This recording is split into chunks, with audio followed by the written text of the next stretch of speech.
אל תיתנו לאנשים להוריד אתכם. אל תיתנו.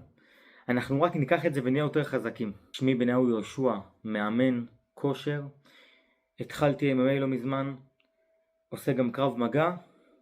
ומטפל רגשי. כשהייתי קטן הייתי ילד חלש, הייתי עובר הצקות. ברוך השם לא עברתי חרמות ופיצוצים, אבל אתם יודעים, דחיפות פה, דחיפות שם. בעיקר ירידות עליך ואתה לא מחזיר כי אתה חלש. וכל מיני דברים שהציקו לי, נגיד נוגעים בחברים שלך ואתה מתעצבן ואתה לא יכול לעזור כי אתה חלש, או אנשים שמנצלים אותך שאתה נחמד, ואני בן אדם שמשתדל להיות מאוד מאוד מאוד נחמד, ומתנהגים אליך לא יפה, ויש לך את הצד הארסי הזה, שאתה אומר תגידו, אתם רוצים שאני אוציא את הארסיות שלי החוצה בכוונה? לא רוצים שאני אהיה בן אדם נחמד? אז התחלתי להתאמן. כמובן שלא היה לי הרבה ידע, אבל מפה לשם בוא נגיע עד היום. היום אני ספורטאי מה שנקרא במשרה מלאה.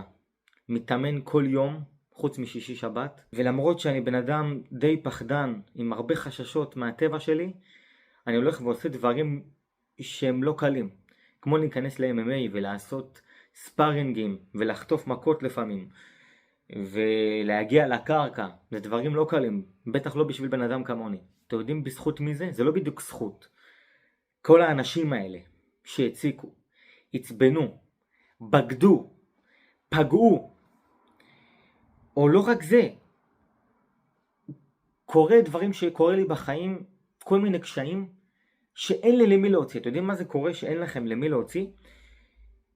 ואני לא אומר שאין לי אנשים טובים, יש לי אישה, יש לי ילדים, יש לי משפחה, חבל על הזמן.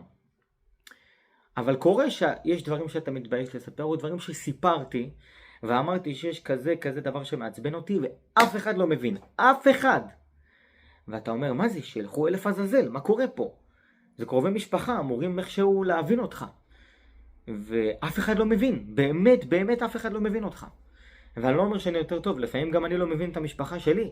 וזה בסדר, קורה, לא תמיד קל להבין את השני. אבל כל הדברים הלא טובים האלה שקורים ושקרו, דוחפים אותי להתאמן ולהיות בן אדם חזק. למה? כי אתה הצבנת אותי, ואתה פגעת בי, ואתה בגעת בי, ואתה לא יודע מה עשית, ואתה לא הבנת אותי. זה נותן לך, זה מוריד ממך מהפחדים, יש לך כזה כעס, שאתה אומר, אני אלך עכשיו, ואני אהיה בן אדם חזק, ואני אראה להם מה זה. לא במכות. לא אמרתי שעכשיו אני אלך להרביץ למישהו.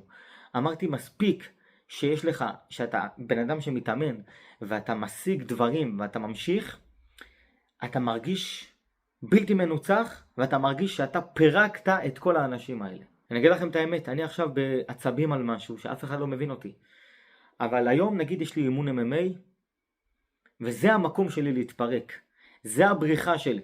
הכושר והלוחמה, זה המקום שלי לברוח שקורה לי משהו. שמישהו לא מבין אותי. שנפגעתי, זה המקום שלי להגיע אליו. קחו את זה לחיים חברים.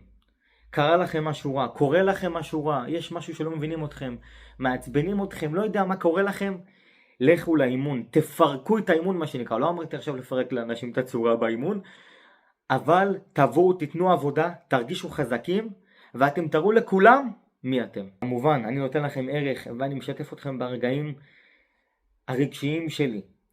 תתנו לייק ותשתפו.